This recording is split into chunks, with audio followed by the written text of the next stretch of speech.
ராகுல் சந்தைக்கு பழங்கள் வாங்க வந்திருந்தான். ஆனால் காய்கறி சந்தையில் தன் முன்னாள் மனைவி காய்கறி விறப்பதைக் கண்டு திகைத்து நின்றான். ராணிக்கு முன்னால் தரையில் கொஞ்சமாக காய்கறிகள் இருந்தன. அவள் சோகமாக அமர்ந்து வாடிக்கையாளருக்காக காத்திருந்தாள். அவன் மனதிற்குள் மகிழ்ச்சியடைந்து, "உன்னைவிட 100 மடங்கு சிறந்த கணவன் எனக்கு கிடைப்பான் என்று சொன்னாயே, ஆனால் இவளுக்கு யாரோ சோம்பேறதான் கிடைத்திருக்கிறான் போல, அதான் தன் மனைவியைக் கொண்டு காய்கறி விற்க வைக்கிறான்" என்று முணுமுணுத்தான். அவன் விரும்பவில்லை என்றாலும் ராணி காய்கறி வெற்று கொண்டிருந்த இடத்தை நோக்கி நடந்தான். திடீரென்று ராகுல் தன் முகத்தில் ஒரு கைக்குட்டையை கட்டிக்கொண்டான். எப்படியும் இந்த 8 ஆண்டுகளில் அவன் நிறைய மாறியிருந்தான். கொஞ்சம் குண்டாகியிருந்தான். அவனுடைய நிறமும் சிவப்பாக மாறியிருந்தது. சூட் பூட் அணிந்திருந்ததால் அவன் ஒரு பெரிய அதிகாரி போல தெரிந்தான். முகத்தில் கைக்குட்டையை கட்டிய பிறகு அவனே அடையாளம் காணவே முடியவில்லை. அருகில் சென்று பார்த்தபோது ராணியிடம் பாடிப்போன சில உருளைக்கிழங்குகளும் மிகவும் பசுமையாக இருந்த சில தக்காளிகளும் இருந்தன. ஒரு மரப்பெட்டியில் மாம்பழங்கள் இருந்தன. அதன் மேல் காய்ந்த பொருட்கள் இருந்ததால் அவை சரியாக தெரியவில்லை. கொஞ்சம் பச்சை மிளகாயும் கரைபடைந்த 4 காலிப்பிளவர்களும் இருந்தன. சாலையோரம் தரையில் ஒரு துணியே விரித்து வைக்கப்பட்டிருந்த அந்த சிறிய கடையில் அவ்வளவுதான் பொருட்கள் இருந்தன. ராகுல் கவனித்தான். அவள் மிகவும் மெலிந்து போயிருந்தாள். அவள் முகத்தில் துளிகூட பொலிவு இல்லை. நிறமும் கருத்தியிருந்தது. ஒரு நிமிடம் அவள் ராணிதானா அல்லது வேறொருவரா என்று அவனுக்கு சந்தேகம் வந்தது. ஆனால் அவள் நெற்றியில் இருந்த பெரிய மச்சத்தை பார்த்த பிறகு அவள் ராணிதான் என்று அவன் உறுதி செய்து கொண்டான். ராணி நம்பிக்கையுடன் அவனை பார்த்தாள். பிறகு அவசரமாக, "ஐயா, உங்களுக்கு என்ன வேண்டும்?" என்று கேட்டார். பக்கத்தில் காய்கறி வெற்று கொண்டிருந்த ஒரு பெண்மணி இவளிடம் பழைய காய்கறிகள்தான் இருக்கின்றன. "ஐயா, பிரஷ்க வேண்டுமானால் இங்கே வாருங்கள்" என்றாள். ஆனால் ராணி பதற்றத்துடன், "பழையதே இல்லை ஐயா, வேணினால் அப்படி தெரிகிறது. இன்று காலைதான் வாங்கினேன்" என்றாள். ராணியின் முகத்தில் இருந்த அந்த இயலாமையையும் கட்டாயத்தையும் கண்டு அவரது இதயம் படபடத்தது. வாழ்க்கையின் 6 ஆண்டுகளை அவளுடன் கழித்திருந்தான். விவாகரத்தில் நடந்திருக்கலாம். ஆனால் அந்த 6 ஆண்டுகளில் சில அழகான மற்றும் மறக்க முடியாத நினைவுகள் இருந்தன. அவன் எதுவும் பேசாமல் மாம்பழத்தின் மேல் இருந்த பொருட்களை அகற்றிவிட்டு பார்த்தான். அவை நல்ல வகை மாம்பழங்கள்தான். ஆனால் பழையதாகிவிட்டதால் தோல் சுருங்கி நசுங்கி போயிருந்தன. அவன், "இவை உண்மையிலேயே கேட்டுப் போயிருக்கின்றன" என்றான். ராணி போர்மை இழந்து, "இல்லை ஐயா, கெட்டுப் போகவில்லை. பார்க்கத்தான் அப்படி தெரிகின்றன. வாங்கிக் கொள்ளுங்கள் ஐயா, மாலை நேரமாகிவிட்டது. மலிவான விலைக்கு தருகிறேன்" என்றாள். அவன் அங்கிருந்து போவது போல நடந்து கொண்டே, "எனக்கு தெரியும் இவை கெட்டுவிட்டன என்று. தோலை உரித்துப் பார்த்தால் உள்ளே கருப்பாக இருக்கும்" என்றான். அவள் கெஞ்சும் குரலில், "நீங்கள் ஒரு மாம்பழத்தை சாப்பிட்டு பாருங்களேன். பிடிக்கவில்லை என்றால் வாங்க வேண்டாம். 2 நாட்களாக என் மகளின் உடல்நிலை சரியில்லை. அதனால் கடையை சரியாக கவனிக்க முடியவில்லை" என்றாள். "மகள்" என்ற வார்த்தையைக் கேட்டதும் ராகுலுக்கு ஒரு அதிர்ச்சி ஏற்பட்டது. அவன் முன் தன் அன்பு மகளின் முகம் வந்து போனது. விவாகரத்தின் போது அவளை கடைசியாக பார்த்தபோது அவளுக்கு 4 வயது. இப்போது வயது இருக்கும். பிரீத்தி ராணி ஒரு மாம்பழத்தை எடுத்து ராகுலிடம் நீட்டினாள். ஆனால் அவன் தன் மகளின் நினைவுகளில் மூழ்கியிருந்தான். மகளுக்கு உடல்நிலை சரியில்லை என்ற செய்தியை கேட்டதும் அவன் இதயம் ஏதோ உடைந்து சிதறுவது போல இருந்தது. "இந்தாங்க ஐயா, சுவைத்து பாருங்கள்" என்ற ராணியின் பேச்சை காதில் வாங்காமல் அவன் அவசரமாக எல்லா மாம்பழங்களையும் எடை போடு என்றான். அவள் ஆச்சரியத்துடன் அவனை பார்த்து, "எல்லாவற்றையுமா?" என கேட்டாள். அவன், "ஆம், எல்லாவற்றையும் எடை போடு" என்றான். அவள் மகிழ்ச்சியுடன் எடை போட்டாள். கிலோ மாம்பழம் இருந்தது.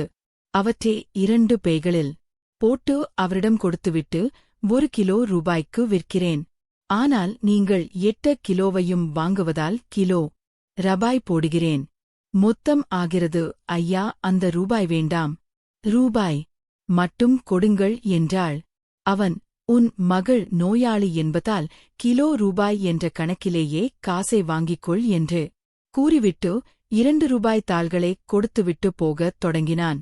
ராணி பின்னால் இருந்து கூப்பிட்டு, கிலோனு என்றாலும் ரூபாய்தான் ஆகிறது ஐயா, உங்கள் ரூபாயை திரும்ப பெற்று கொள்ளுங்கள் என்றாள். ராகுல் அங்கேயே நின்றான். ஆனால் எதுவும் பேசவில்லை. ராணி எழுந்து அவன் அருகில் வந்து, எனக்கு பிச்சை வேண்டாம் ஐயா, பிச்சை எடுக்கக்கூடாது என்பதற்காகத்தான் இந்த கடையே வைத்திருக்கிறேன் என்றால்.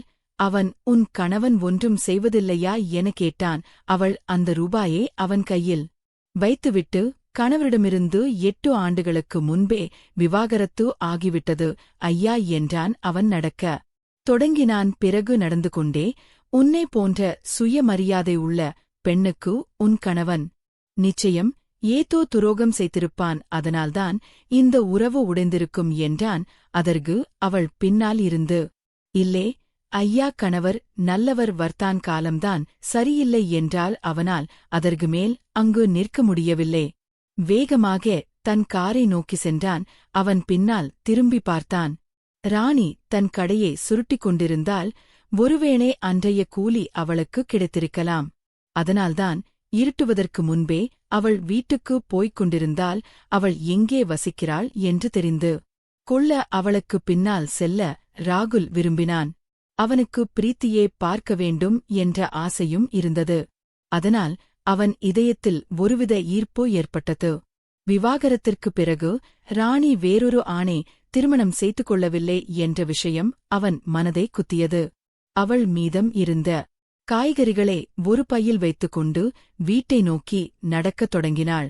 ராணி தன்னை பார்த்துவிடக்கூடாது என்பதற்காக ராகுல் அவளிடமிருந்து சற்று தூரம் தள்ளி பின்னால் நடந்து சென்றான். ராகுலின் மூளையில் ஒரு கேள்வி மட்டும் மீண்டும் மீண்டும் எழுந்து கொண்டிருந்தது. ராணி எப்படி திருச்சிக்கு வந்தால்? அவளுடைய வீடு ஒரு தொலைதூர கிராமத்தில் அல்லவா இருந்தது.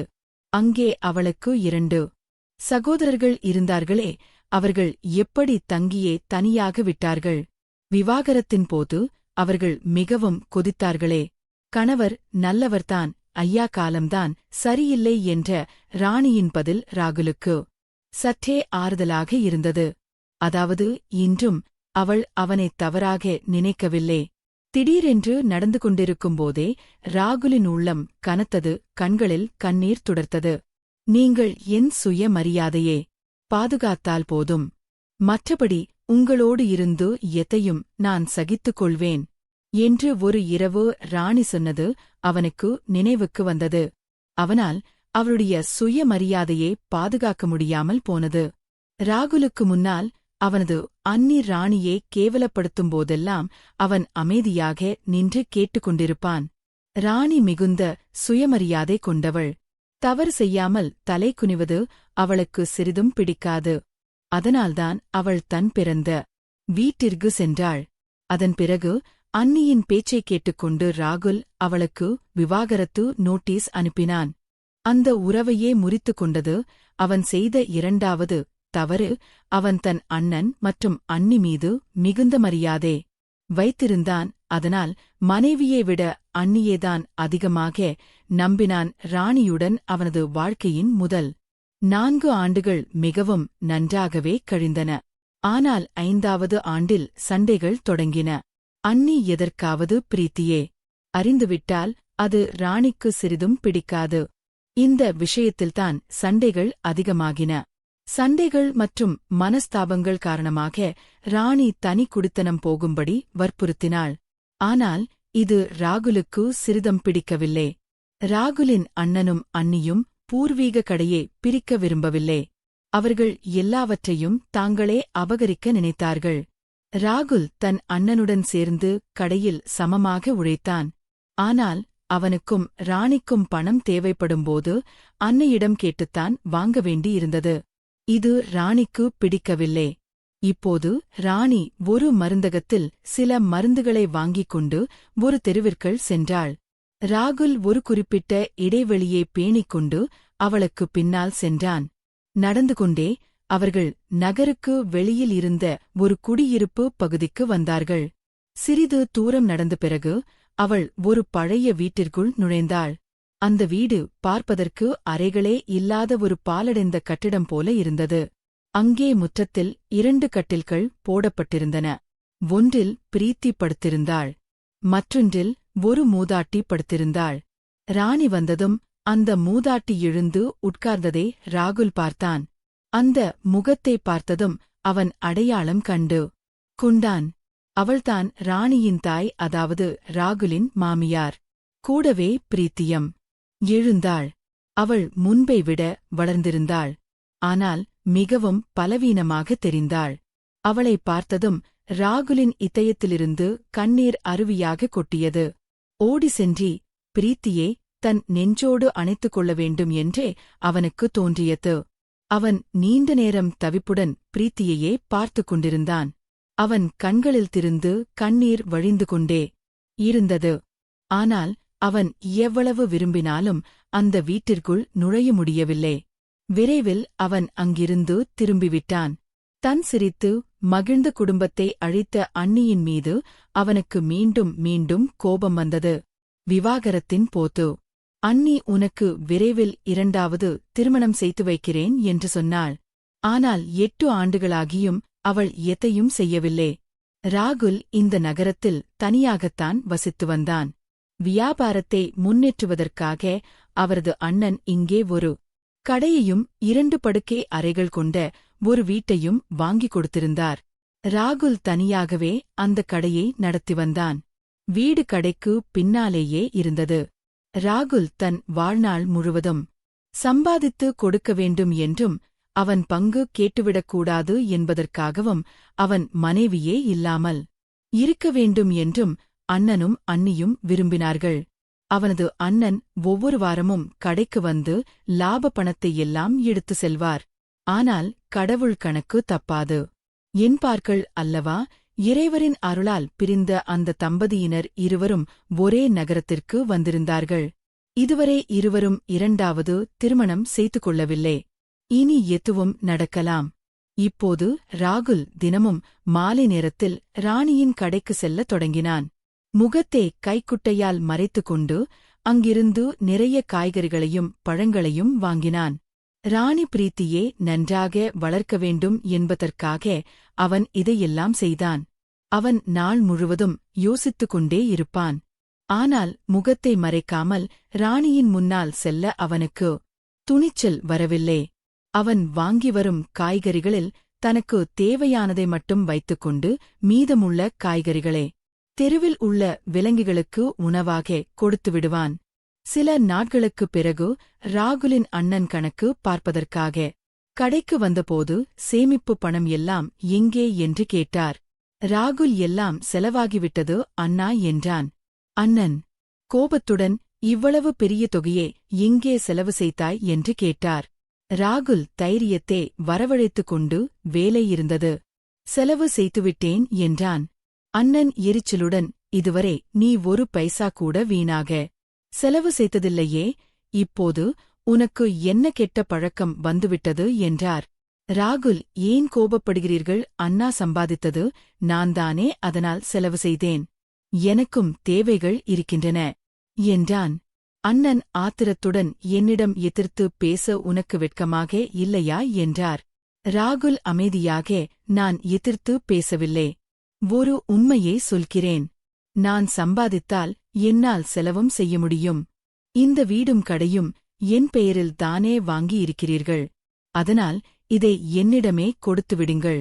உங்களிடம் பூர்வீக வீடும் பெரிய கடையும் இருக்கிறது. அதன் மதிப்போ இதைவிட மிக அதிகம். நீங்கள் பூர்வீக சொத்துக்களை வைத்துக் கொள்ளுங்கள். இந்த சிறிய வீடும் கடையும் எனக்கு போதும். இனி நான் தனியாக வாழ விரும்புகிறேன் என்றான். அண்ணன், நீ என்ன பேசுகிறாய்? உன்னை எப்படி தனியாக விட முடியும்? இன்னும் உனக்கு திருமணம் செய்து வைக்க வேண்டும். உன் வாழ்க்கையை மீண்டும் அமைக்க வேண்டும் என்றார். ராகுல், இனி என் மீது போய் அக்கறை காட்டுவதை நிறுத்துங்கள். நீங்களும் அண்ணியும் சேர்ந்துதான் என் மனைவியிடமிருந்து என்னை பிரித்தீர்கள். என் அழகான குடும்பத்தை அழித்தீர்கள். என் திருமணம் முறிந்து 8 ஆண்டுகள் ஆகின்றன. இதுவரை எங்காவது பெண் பார்த்தீர்களா? உங்களுக்கு என் மீது அக்கறை இல்லே. என்னை ஒரு வேலைக்காரனாகவே வைத்திருக்க விரும்பினீர்கள். அப்பா எனக்கு திருமணம் செய்து வைத்துவிட்டு இறக்கவில்லை என்றால் நீங்கள் இருவரும் எனக்கு திருமணமே செய்திருக்க மாட்டீர்கள் என்று முகத்திற்கு நேராக கூறினான். உங்களுக்கு இலவசமாக ஒரு வேலைக்காரன் கிடைத்துவிட்டான். கூடவே என் சொத்துக்களும் கிடைத்துவிட்டன. பிறகு ஏன் நீங்கள் எனக்கு திருமணம் செய்து வைத்தீர்கள்? இப்போது நானே என் திருமணத்தை செய்து கொள்வேன். கடவுளுக்காக என்னை என் போக்கில் விட்டுவிடுங்கள். இனிமேலும் எனக்கு ஏதாவது தீங்கு செய்ய நினைத்தால் நான் கிராமத்திற்கு வந்து எல்லா சொத்துக்களிலும் என் பங்கை வாங்கிவிடுவேன். ராகுலின் அண்ணன் இப்போது தன் தந்திரம் வலிக்காது என்பதை புரிந்து கொண்டார். அவருக்கும் அவர் மனைவிக்கும் இங்கே இனி வேலையில்லே. அந்த போய் உறவின் முகமூடி கலன்று விழுந்தது. தன் தம்பியின் பங்கை பறத்து தன் மகனுக்காக அதிக சொத்து சேர்க்க நினைத்த அவரது கனவு தகர்ந்தது. அவர் அங்கிருந்து அமைதியாக வெளியேறினார். ராகுல் இப்போது அண்ணன் மற்றும் அண்ணியின் பிடியிலிருந்து விடுபட்டுவிட்டான். அவன் மனம் முழுவதும் ராணி மற்றும் மகளின் நினைவுகளிலேயே நிறைந்திருந்தன. அதனால் மதிய நேரத்திலேயே ராணியின் கடைக்கு சென்றான். அன்று ராணி ஓரளவு நல்ல உடைகளை அணிந்திருந்தாள்.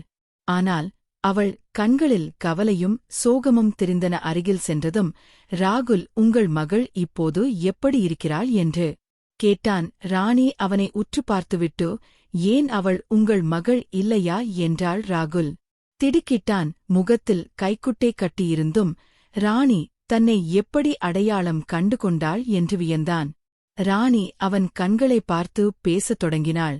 தினமும் அவளுடைய நலம் விசாரிக்க வருகிறீர்களே, பிரீத்தியை சந்தித்தால் என்ன உங்கள் அண்ணனும் அண்ணியும் மகளை பார்க்க கூடாது என்று தடுத்திருக்கிறார்களா என்றாள்.